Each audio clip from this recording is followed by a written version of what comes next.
Hey, listen, I got a story I want to tell you real quick. Okay, so when I was little, I remember being at the house, and my mom would always be on the phone. Oh, she always had that phone just glued to her ears, and she was just gossiping. She was gossiping all the time, talking to everybody about everything.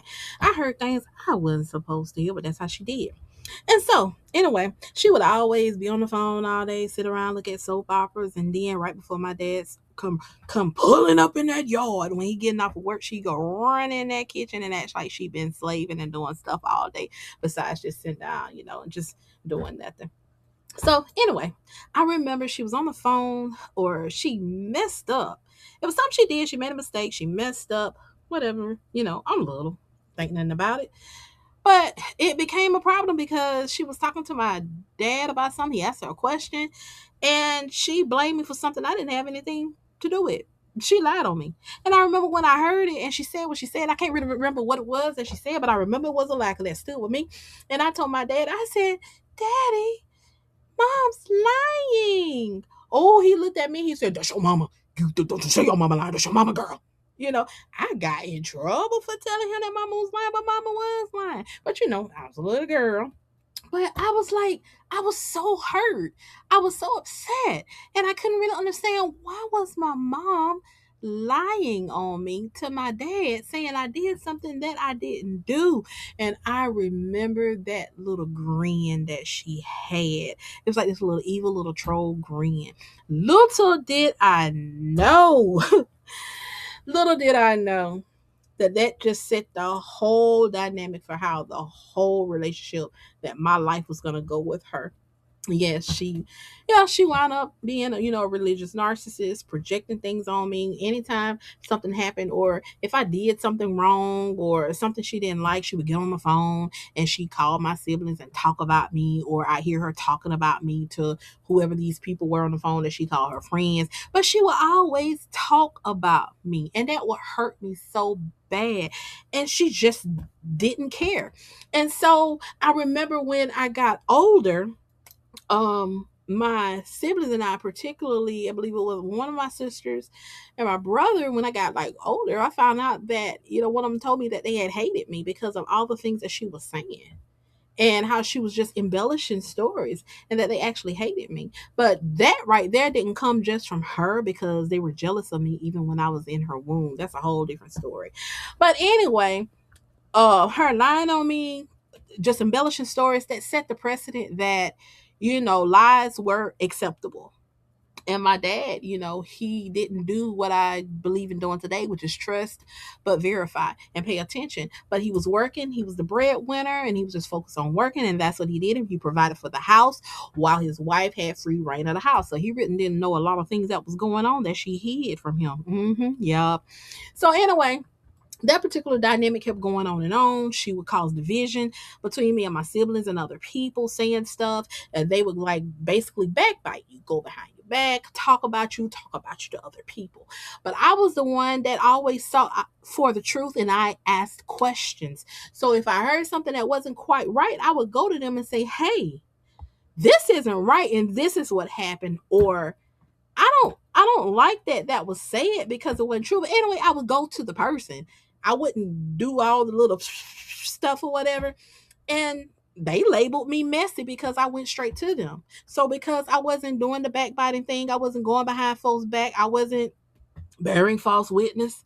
When people wanted me to do things against other people, they labeled me messy. So therefore, the dynamic in that family, even to this day, is that evil is good and good is evil, and there's a perversion of things because of that, demonic spirit, that Jezebel spirit that had control.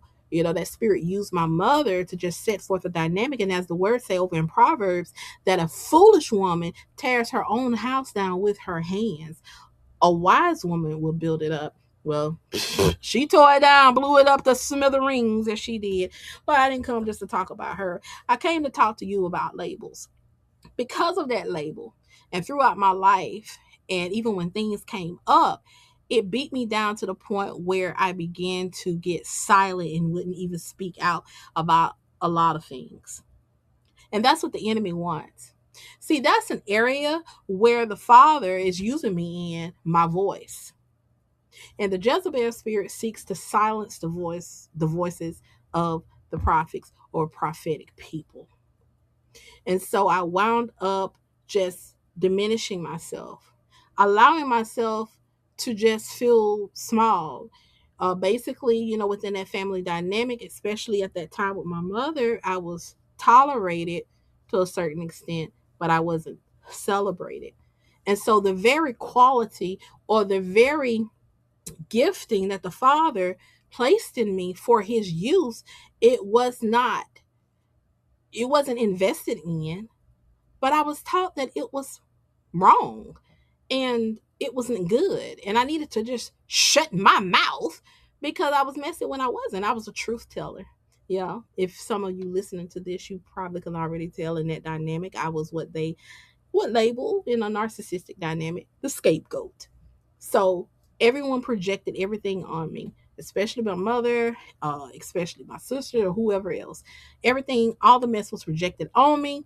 Henceforth, those labels were kind of at the time solidified, within the courtroom of lies that they created. But of course, when I got older and I had to go through a lot of processing, I had to go through a lot of spiritual warfare, I was set free from that dynamic. So I no longer walk in that. That's not my mindset. But I wanted to encourage those of you who have been mislabeled, those of you who have been mislabeled, those of you whose souls were marred through negative experiences that you had when you were a child or a preteen or even a young adult, whatever it is.